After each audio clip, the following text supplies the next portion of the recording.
মেয়েদের কি চুল কাটার অনুমোদন আছে? থাকলে কতটুকু কাটতে পারবে? আয়াতুল কুরসি পড়ে হাতের মধ্যে জোরে জোরে 3টা তালি দিলে তালির আওয়াজ যতদূর যাবে ততদূর চোর ডাকাত বা শয়তান আসতে পারবে না। এটা কতখানি সত্যি? একজন আদর্শ স্বামীর দায়িত্ব কি কি জানতে চেয়েছেন, নগদে যে দামে পণ্য বিক্রি করা হয় কিস্তিতে বিক্রির সময় এর চেয়ে বেশি দাম কাস্টমার কিস্তিতে কিনেন, তাহলে সেক্ষেত্রে দাম বাড়িয়ে রাখা হয় আমাদের সমাজে। এটি মৌলিকভাবে জায়েজ আছে, এটি রেবা বা সুদের অন্তর্ভুক্ত হবে না। রীতি প্রচলিত ছিল। কোনো কোনো সাহাবী নবী আলাইহিস সালামের কাছে এসে বলছেন যে ইয়া রাসূলুল্লাহ, আমি অমুক জিনিসটি কিনেছি, এত কিস্তিতে বছরে এত করে আমি দেবো, এভাবে এই কিস্তিতে আমি কিনেছি, সে দামে কিনেছি, এরকম কোনো প্রশ্ন তিনি করেননি। তো এই বিষয়গুলোকে মাথায় রেখে আপনার উলামায়ে কেরাম বলে থাকেন যে অতিরিক্ত মূল্য রাখা হয় তাহলে সেটিও নাজায়েজ বা গুনাহ হবে না। আরিফুর রহমান জানতে চেয়েছেন, আমি একজন গ্রাফিক্স ডিজাইনার, অনলাইনে আমাকে অনেক বিধর্মীদের ডিজাইন করতে হয়, ডিজাইনে আমাকে তাদের ধর্মীয় চিহ্ন বা প্রতীক বা তাদের মূর্তি ব্যবহার করতে হয়। প্রশ্ন হলো, শরীয়ত অনুযায়ী আমার কাজ কি বৈধ বা হালাল হবে? আপনি যদি অমুসলিমদের মূর্তি ইত্যাদি ডিজাইন করতে হয়, সেটি মূর্তি পূজার প্রতি আহ্বান হয়ে থাকে সরাসরি, সেজন্য এই কাজটি আপনার জন্য করা উচিত নয়।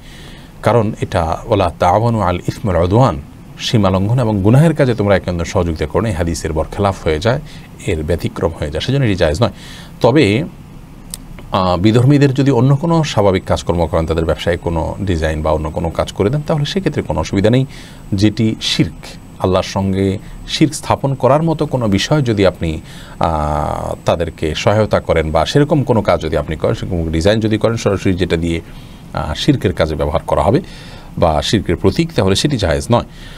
আয়েশা ইশিতা আপনি আইডি থেকে জানতে চেয়েছেন, বিবাহের ক্ষেত্রে নারী নিজেই পুরুষকে বিবাহের প্রস্তাব দেওয়া কি সুন্নাত? বিবাহের ক্ষেত্রে নারী নিজেকেই বিবাহর প্রস্তাব দেওয়া এটি সুন্নাহ নয়, এটি জায়েজ। নবী করিম সাল্লাল্লাহু আলাইহি সাল্লামকে কোনো কোনো নারী বিবাহের প্রস্তাব দিয়েছেন, সেই হিসাবে এটিকে আমরা জায়েজ বলতে পারি। তবে কোরআনে কারিমে আমরা দেখি আল্লাহ রাব্বুল আলামিন আল্লাহ নবী ইয়াকুব আলাইহিস সালাম সম্পর্কে এবং আর বিভিন্ন নবীদের সম্পর্কে আল্লাহ রাব্বুল আলামিন বলেছেন, তাদের যে ছিল, তারা আপনার তাদের সন্তানদের বিবাহ দিয়েছেন। এবং রাসূল আকরাম সাল্লাল্লাহু আলাইহি সাল্লামের সাহাবীদের মধ্যে থেকে উমর রাদিয়াল্লাহু তাআলার কথা আমরা বলতে পারি, তিনি তার সতীর্থ এবং সিনিয়র ওসমান রাদিয়াল্লাহু তাআলাকে বিবাহের প্রস্তাব দিয়েছেন তার কন্যার। তো অভিভাবকরা বিবাহের প্রস্তাব দিবেন সন্তানের পক্ষ হতে। কোরআন কারীমে সূরা কাসাসের 27 নম্বরে আয়াতে আল্লাহ তাআলা বলেছেন, ক্বালা ইন্নী উরিদু আন উনকিহাকা ইহদা ইবনাতাইয়া হাতাইন। মূসা আলাইহিস সালামকে বলেছিলেন তিনি যে, তোমাকে আমি আমার এই দুই কন্যার কোনো একজনকে বিবাহ দিতে চাই। তো এখান থেকে বোঝা যায় যে বাবা মা মূলত বিবাহের প্রস্তাব দিবেন, কিন্তু যদি কোনো মেয়ে নিজেকে কোনো দিনদার, কোনো ভালো পাত্র পেয়ে দিনদারিতার দিক বিবাহের প্রস্তাব সরাসরি, সেখানে কোনো প্রকার সম্পর্ক স্থাপনের প্রস্তাব যদি হয়, সেটি সম্পূর্ণ গুনাহের বিষয় হবে, অর্থাৎ বিবাহ বহির্ভূত যে সম্পর্ক স্থাপন সেটার জন্য যদি হয়। মাহবুব মুর্শিদ আপনি জানতে চেয়েছেন, নামাজের শেষ বৈঠকে দোয়া মাসুরা না পড়লে কি নামাজ হবে? হয়ে যাবে। দোয়া মাসুরা পড়া এটা বিশুদ্ধ মত অনুযায়ী ফরজ বা ওয়াজিব নয়, অতএব নামাজের শেষ বৈঠকে যদি কেউ দোয়া মাসুরা, সুবিধা নেই। আশরাফ আলী জানতে চেয়েছেন, ফেসবুকে মৃত ব্যক্তির ছবি প্রচার করা কি জায়েজ আছে? ফেসবুকে মৃত ব্যক্তির ছবি এটা প্রচার করা ইসলামী শরিয়ার দৃষ্টিকোণ থেকে খুব প্রশংসনীয় কাজ নয়। কারণ মৃত্যুর সময় মানুষের নানা রকম অবস্থা হয়ে থাকে, সেই অবস্থাগুলোর সম্প্রচার করা বা মানুষ মধ্যে অনেক ওলামায়ে কেরাম হারাম মনে করেন না, অর্থাৎ যেটা ভার্চুয়াল থাকে এবং যেটা সফট কপি থাকে, এবং সেই মতটি আমাদের কাছে অধিকতর বিশুদ্ধ মনে হয়। সেজন্য এটাকে আমরা সরাসরি নাজায়েজ বা গুনাহের কাজ বা হারাম কাজ বলতে পারি না। তবে বিনা প্রয়োজনে এ ধরনের ছবিকে ছড়াছড়ি করা, বিশেষ করে তখন মৃত্যুর সময় দেখা যায় যে অনেকের মুখ বাঁকা বা কিংবা কোনো অঙ্গ প্রত্যঙ্গ কখনও অভিভাবক শূন্য হতে পারে, এভাবে কি বলা সমীচীন? অভিভাবক শূন্য তো হতেই পারে।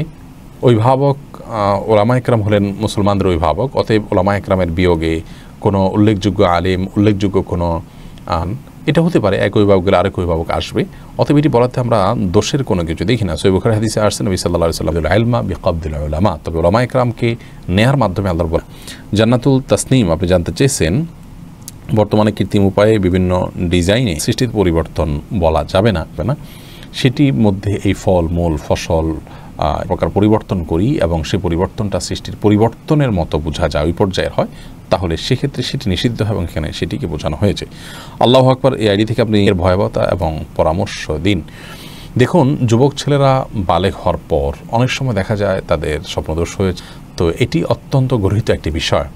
আমরা জানি যে লজ্জায় মানানো অঙ্গ, কিন্তু সব লজ্জায় মানানো অঙ্গ নয়। সৃষ্টি করে গুনাহ থেকে বাঁচার জন্য আমার মধ্যে তথাকথিত লজ্জা এসে বাধা হয়ে দাঁড়ায়, সেই লজ্জা ইমানের অঙ্গ নয়, বরং তার এই কর্মের কারণে তিনি ফরজ গোসল করলেন না, ফজরের নামাজ ফরজ নামাজ তিনি ত্যাগ করলেন, তখন থাকবে, তখন তার দ্বারা কখনো এরকম বিষয়ে হেলাফেলা করা সম্ভব হবে না।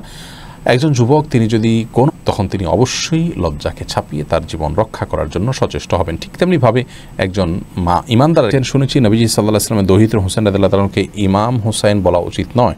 ক্ষেত্রে কেউ বিশেষ অবদান রেখেছেন, মানুষ ইলমের ক্ষেত্রে তাকে অনুসরণ করেন, তাকে ইমাম বলা হয়। পরিচালনার কাজে দায়িত্ব পেয়েছেন এবং তাদেরকে বিশেষ বিশ্বাস আছে।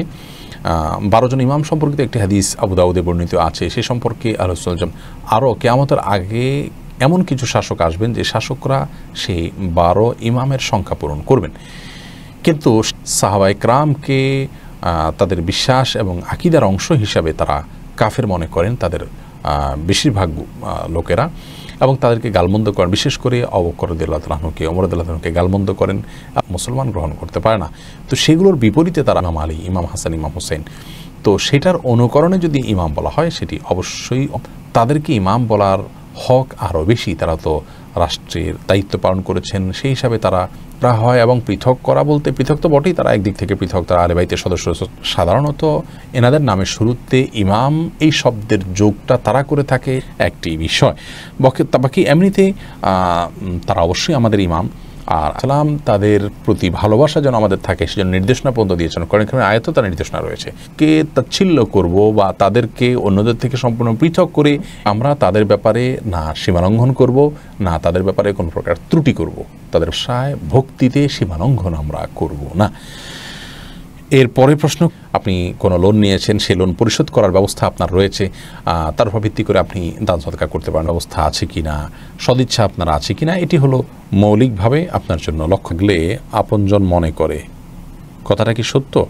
না, খাওয়ার সময় হয় তখন আমরা বলি যে নাকে খাবার উঠে গেছে, তখন আমরা বলি যে মোহাম্মদ সাদাত হোসেন আপনি লিখেছেন সুদের সঙ্গে যুক্ত পরিবারের মেয়ে বিয়ে করা যাবে এবং সুদকে তিনি হালাল মনে করেন কিনা সেটি একটি বড় প্রশ্নের বিষয়। এরকম মেয়েকে বিয়ে করা উচিত নয়। দিনদার পাত্র সাথে সম্পৃক্ত হন, মেয়ে নিজে সুদের সাথে সম্পৃক্ত না হন, তিনি সুদকে হারামই মনে করেন, তাহলে সেক্ষেত্রে তিনি যদি সুদের ভয়াবহতা পাপের কাজে লিপ্ত হলে তাকে বিবাহ করা যাবে না, ব্যাপারটি এরকম নয়। তবে হ্যাঁ, বাবার যদি সুদ নির্ভর উপার্জন থাকে এবং তবে দেখতে হবে মৌলিকভাবে মেয়ে তিনি নিজে সুদের ব্যাপারে তার ধ্যান ধারণা কি, তার বিশ্বাস এবং অবস্থান কি।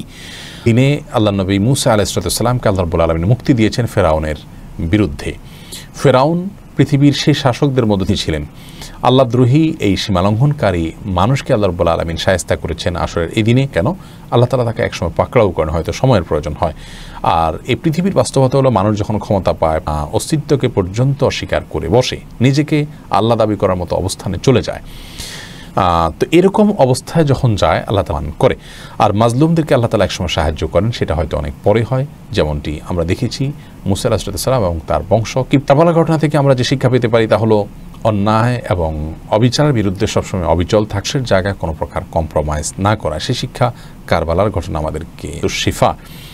সূরা শিফা অর্থ হলো যে আরোগ্য লাভের সূরা, অথবা শরীরে আমরা ব্যবহার করতে পারি পানি বা তেল ইত্যাদিতে।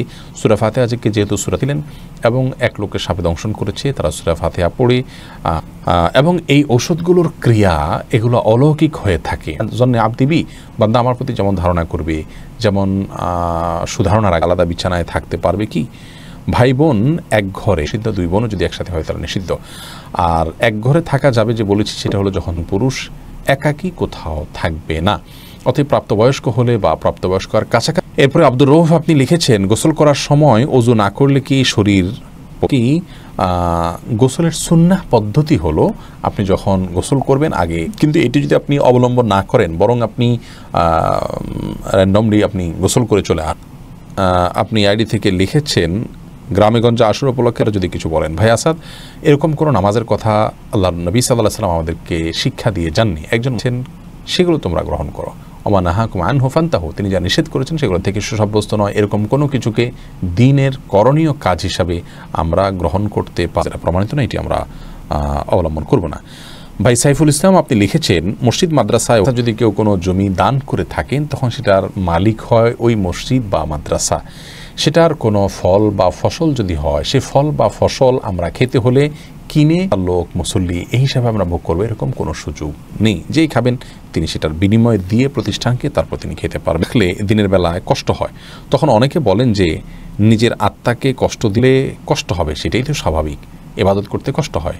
ইন্না আইজা পক্ষ থেকে পুরস্কারও সেরকম বড় হয় এবং বৃহৎ আকারে আল্লাহ তাআলা দিয়ে থাকেন। অতএব অনেক কষ্ট দেয়া, যেটাকে তাজিবুন নফস বলা হয়, সেটা জায়েজ নয়। থেকে নিজের ক্ষতি করা সেটি জায়েজ নয়, কিন্তু ইবাদত করতে গিয়ে আপনি কষ্ট সহ্য করবেন সেটাই তো বরং কাম্য ইসলামে। সেটা হলো নাজায়েজ শব্দের অর্থ হলো যে সঠিক নয়, এটা হারামও হতে পারে, অনুচিত মাকরুহ হতে পারে, আর অনেক দুনিয়াতে শাস্তির মুখোমুখি হতে পারে, আখিরাতে তার জন্য শাস্তির কথা এবং সতর্কবার্তা। হারাম শব্দের একেবারে মূল অর্থ হলো সম্মানিত, এই জন্য এটাকে আসলে হারাম বলা হয়। হারাম বলতে আমরা নিশামকে মসজিদুল হারাম বলা হয় এই জন্য যে সেই মসজিদ সম্মানিত, সেই জায়গাটা বিশেষ করা বা মারা এটা এই এরিয়াগুলোতে নিষিদ্ধ, মসজিদুল হারামের এরিয়া। তো এইরকম যে একটি বিষয়ের আছে যে এখানে স্পেশালি এই জায়গাতে হারাম বা নিষিদ্ধ, সেই দৃষ্টিকোণ থেকে মসজিদুল হারাম বলা হয় সেজন্য। আর হারাম শব্দের অর্থ মূলত এটাই, অর্থাৎ মর্যাদা। এআইডি থেকে আপনি লিখেছেন, ভাঙা আয়না মুখ দেখলে নাকি বড় কোনো কাকতালীয়ভাবে আমার স্টুডিওতে যে আয়নাটি আছে সেটা এবং মন গড়া কথাবার্তা, এরকম কোনো কথায় একজন ইমানদার বিশ্বাস করবেন না। আয়াতুল ফিরদাউস আপনি জানতে চেয়েছেন, আয়াতুল কুরসি পড়ে হাতের মধ্যে জোরে জোরে 3টা তালি দিলে তালির আওয়াজ যত দূর যাবে ততদূর চোর ডাকাত বা শয়তান আসতে পারবে না, এটা কতখানি সত্যি? বোন জান্নাতুল ফিরদাউস, আয়াতুল কুরসি সম্পর্কে রাসূল করিম সাল্লাল্লাহু আলাইহি ওয়াসাল্লাম থেকে একাধিক হাদিস বর্ণিত রয়েছে এর ফজিলত এবং মর্যাদা প্রসঙ্গে।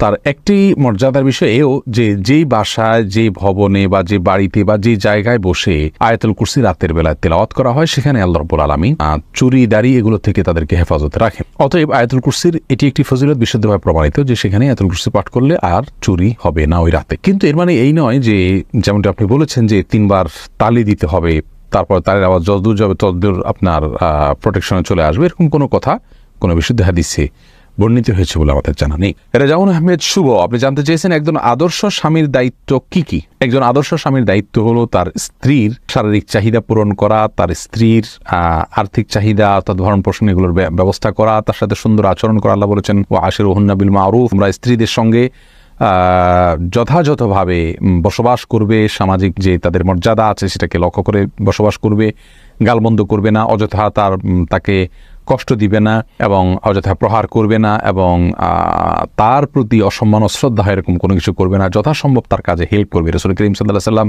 স্ত্রীর কাজে হেল্প করতেন, মন খারাপ হলে তাকে সময় দেওয়া, এগুলো সবগুলো আদর্শ স্বামীর দায়িত্ব। সেই সাথে আদর্শ স্বামী তার স্ত্রীকে আখিরাতের পথে পরিচালিত করবেন, জান্নাতের পথে যেতে সহায়তা করবেন, কোরআন হাদিস শেখার জন্য সহায়তা করবেন। বিশেষ করে তারা বাইরে যেতে পারেন না, সব জায়গায় যেতে পারেন না, শিখতে পারেন না, সেক্ষেত্রে তাদের ইসলামিক নলেজ অর্জনের জন্য পথগুলো উন্মোচন করে দিবেন, বাহির থেকে ভালো কিছু জানলে তাদেরকে শেয়ার করবেন। সুন্দরভাবে তাদের সাথে বসবাস করা, তাদেরকে স্যাটিসফাইড করা, এটা আদর্শ স্বামীর গুণ। একটা পর্যায়ে গিয়ে সেই স্ত্রী যখন বলবেন যে হ্যাঁ আমার স্বামী একজন ভালো মানুষ সার্বিকভাবে, তখন তিনি আল্লাহর কাছেও ভালো হিসাবে বিবেচিত হবেন। অতএব তার কাছ থেকে সার্টিফিকেট যেহেতু নিতে হবে বিধায় তাকে সন্তুষ্ট করার বৈধ সমস্ত উপায়গুলো আমাদের অবলম্বন করতে হবে, সেক্ষেত্রে আদর্শ স্বামী হওয়া যাবে। তাওহিদ মুয়াজ জানতে চাইছেন, মেয়েদের কি চুল কাটার অনুমোদন আছে? থাকলে কতটুকু কাটতে পারবে? ছেলেদের মতো হয়ে দেখা না যায় সেই মর্মে সেরকম করে চুল কাটতে পারবেন, অসুবিধা নেই। রাবিয়া আক্তার বিনতে উম্মুল মুমিনিনদের কেউ কেউ চুল কেটেছেন, প্রয়োজন এটা জানা যায়। তবে ফাসেক মহিলাদের সাথে সাদৃশ্য গ্রহণ করার জন্য, তাদের স্টাইল ধরার জন্য চুল কেটে তাদের মতো করা জায়েজ নাই, কারণ যে যাদের সাথে সাদৃশ্য গ্রহণ করবে সে তাদের অন্তর্ভুক্ত হবে, নবী সাল্লাল্লাহু আলাইহি ওয়াসাল্লাম বলেছেন। এজন্য বাজে মেয়েদের সাথে সাদৃশ্য গ্রহণ করবে না।